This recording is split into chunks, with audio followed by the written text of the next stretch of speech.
Kain tayo. Ayan na yung pagkain sa probinsya. Napakasarap. Ayan yung ating bagoong, laman loob ng isda. Dayok sa amin yan. Ayan, napakasarap. Ay, yung kamuti, ayan kamuti namin na tanim. Ayan, nakuha na kami ng laman ng kamuti. Ayan, sobrang tamis po yan. Kulay orange. Saka yung saging. Napakasarap.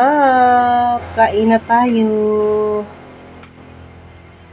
Yun na yung paborito ng pagkain sa probinsya.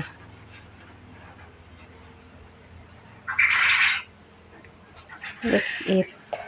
Tama yun. Pero ito, Dayok in Bisaya.